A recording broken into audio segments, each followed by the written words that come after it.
Hi Ranjit. Hi, good afternoon. Good afternoon. Great to host you on our show. Nice to be here. On Colliers TV. It's a platform basically where we hope to get insights on our industry from key players like yourself. Naiknavare Developers, as far as I remember, is always known for its a name associated with integrity and reliability, and a brand which has been established over the years. How easy, or should I say difficult, has it been for you to step into an already existing large pair of shoes? Well, see, we go back about 30 years. The moment we graduated from our respective colleges, we shifted to Pune. We are originally from Bombay, and then started off in a small way, and in time have tried to develop a organization which can cater to every need in the housing sector, be it affordable housing, be it mid-size housing, be it exclusive housing. So we have done projects not only in Pune, which is of course our primary domain, but have also extended to smaller cities like Kolhapur, New Bombay, Goa, and now we have also ventured into Bombay. So with that as our base, we are trying to now diversify into areas where there is synergy in what we do. So we're quite happy doing what we are doing. Right. And I think over the years you must have witnessed a lot of cycles. Our industry is extremely cyclical and very dynamic and volatile. Yes. So what are the challenges you face and how have you overcome them? See, in times before, there was never a slowdown in terms of the demand. The demand has always been robust. It is only trying to match the demand which is a challenge for developers. The two differences, as I see, in perhaps the current slowdown versus the ones that we witnessed earlier, was that those slowdowns were for a slightly smaller period of time, number one. Number two, our volumes in those days were much smaller, and as a consequence, the economies of scale that did not hit us as badly as they are doing today. For instance, I remember in those days, Pune was delivering maybe 10-12,000 flats a year. Now we have a situation where you're almost delivering 80 to 90,000 flats a year. So the volumes have changed. Every developer has gone into kind of a mass manufacturing process where everybody is doing 1,000, 1,500, 2,000 flats every year and delivering that many. So significantly the challenges are going to be more. The financial challenges are going to be more. So if you have a prolonged slowdown, it is certainly going to affect our cash flows, and that is what we are all witnessing today. So how are you coping? What different strategy have you? So the difference is that everybody has gone back to the drawing board. This was a very instinctive kind of a thing. Developers always felt that they know better than the next person in terms of design, and often we have been proved right, I must say, but sometimes we also get proved wrong, and in that we have now a more scientific approach to designing designing our product mix, as it were.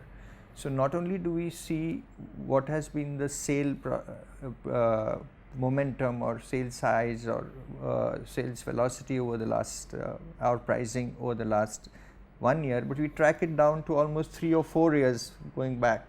So we know what the trends are, we know what the customer affordability is now, and above all, the customer affordability is the one factor which is determining our mix. So in that sense, that's one way to definitely address this slowdown. The second way that we have tried to focus on is to build as fast as possible. So in doing so, we try to reduce our finance cost. We try to deliver houses even before we have the promised date. So that is helping out a little bit in the cash flow management. And the last thing is that we are trying to reduce our overall debts. Every developer is doing that. So we are all trying to reduce our overall debts so that we can, turn around this cycle faster. So I think these are three things. And of course, the fourth most important is, in good old days, there was not such a large focus on cost of construction. Now we are completely glued on to the cost of construction, and we are focusing on saving every penny that we can. Not to say that we are doing it by reducing the amenities. In fact, the amenities have gone up, but just sheer efficiencies built into the construction and delivery process. So it's become more like an organized industry kind of a setup now. So those efficiencies have started coming, which were not existent in about 15 years ago or so. So that's right. I think across the board, people are trying to plug leakages. And you're right, it's not reducing any amenities of the quality, but it's just to plug leakages because the margins are shrinking. That's right. So your alufoam technology, which you're one of the key guys, the first initial guys, I think, in Pune at least to get into That's right. Has all that helped in cutting costs or in reducing time? Well, it has not cut costs per se, but it has given customers the houses that they dream of, which are durable, which are for most part leak proof, which wear well, which are solid, earthquake resistant. You all have forayed in a big way into SRA, into slab rehab. So that's another area which I think is hampering the growth. You'll be surprised, 40% of Pune's population stays in slums. It's quite shameful, really. We can take some solace from the fact that maybe Bombay is 50-50, but I mean, it's incredible. It's really quite shattering when you see that 40% of our residents are staying in slums. And believe you me, when we do slum projects, and we do quite a few of them, we have 4 projects going on at the moment in Pune. Now we are taking up one in Bombay. The infrastructure they have is next to nothing. It's very poor. When we hand over the flats to them, and we've handed over 1,000 of these SRA flats to completed flats to our customers, you can see the tears and the joy that that, because this is one possession where they don't have to share toilet facilities. They don't have, that's the one thing that defines a good city, where they have their own private facilities within their flat. It's something they have never experienced before. We have gone one step further, and we are trying to teach them English. We are trying to teach them maths. We run a school in our Chakan project. So from all the teachers we get from there and teach them social skills first. Even after possession, we teach them English and maths. Really? We take night classes for the older people who are residing in that community. So, and they are completely happy with that space that they have. They have their own society, which is fully provided for, because the corpus is given by us to the authorities. So from the fixed deposit of that, their society is maintained. And even small things like not spitting here, not spitting there, keeping it clean, everything is now being addressed. So it's a more a holistic NGO type of experience that we are undertaking. And I think a lot of other developers are doing the same, because frankly, even though they are given the flats as a compensation, and it is really it's almost free, it's still their house, and for us they are our customers.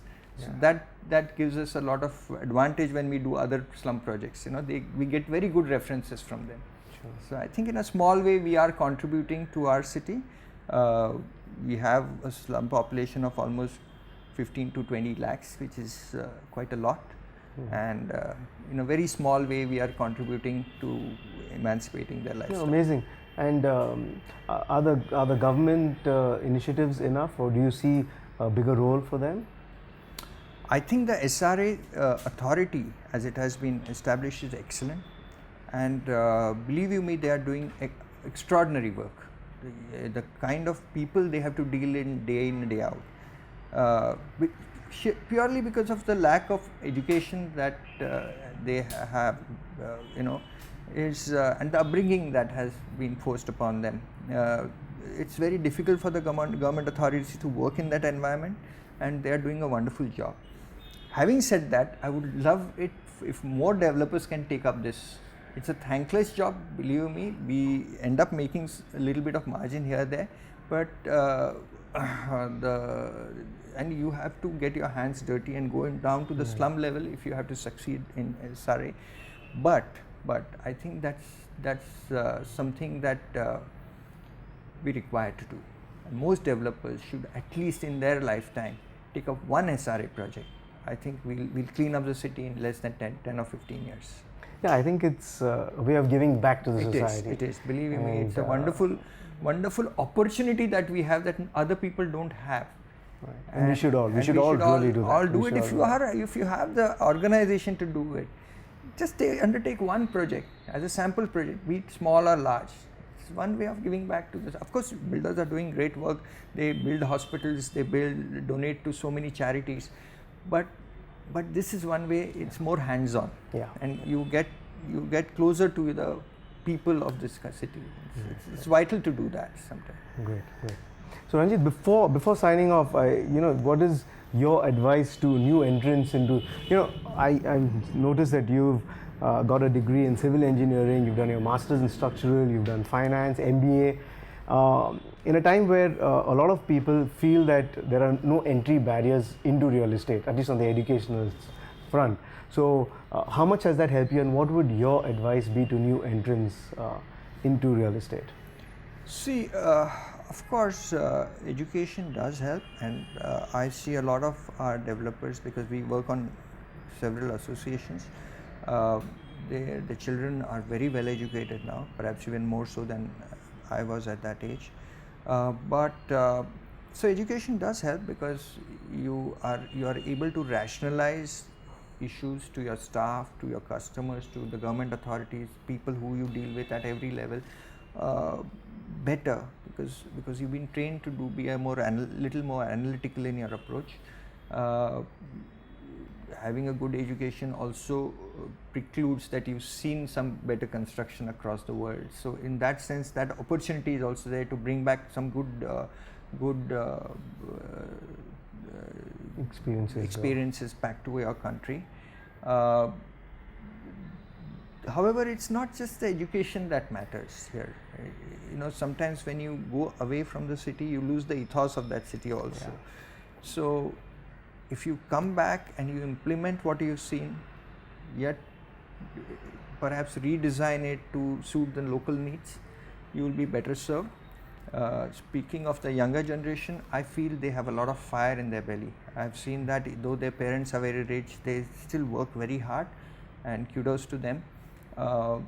They work hard, play hard, they do everything hard. It's just different, very, very aggressive in their approach. What they perhaps only need to do is to keep constantly engaging in conversation with their customers. Mm-hmm. If they can do that, constantly engage in customers, don't miss out on that opportunity. Every opportunity you must do that, because you get all the feedback that you want from your customers. And so in that sense, if they build up their organization, in spite of all the difficulties that we foresee for us, this sector being more regulation, maybe the regulatory act is coming, which is nice. There will be other types of regulation which will come in due course. In spite of all of that, I think this line is wonderful. For one thing, you are developing real assets. You're giving pleasure of handing over completed property to your customers. That's a pleasure. No, let's say a shareholder of a financial company will always have, because he's never interacting with a customer to hand over a key or hand over a flat. His people are handing over cars and scooters or whatever else, and so it's all becoming a little more clinical in that sense. Here you're creating something, giving pleasure to people. So the joy of creation is enormous here. Opportunity, there is enormous opportunity. You have to, in spite of the slowdown, the only thing you have to ensure is that you can study the markets better. At all times, it's become a very, very customer-centric kind of a market. The customer is the king today, and if you don't try to meet his requirement, in whether it's terms of size, price, or location, then you will invite trouble on yourself. So if you can study the markets better and serve, in doing so, help out with what your company to meet the customer expectation, I think this has enormous and endless opportunity in this career, in spite of all the regulations that are coming in. So interesting. Clearly, it's very evident from what you said just now that your focus is the customer, and that's the secret of the success of your brand. It should be. It should be for everybody. The customer is little more price sensitive. Not only that, now the government has come up with so many nice schemes for the customer, where you have the Prime Minister Awas Yojana. Under that, you get some subsidy. You get some subsidy here. You get some subsidy there. So the price can remain competitive today, and I think most people are and will be in a position to get their dream house sooner than later. Fantastic. Thank you so much, Ranjit. Thank you, my It was a friend. pleasure hosting you on our show. Look forward to being in touch. Thank you very much. Thank you. Bye.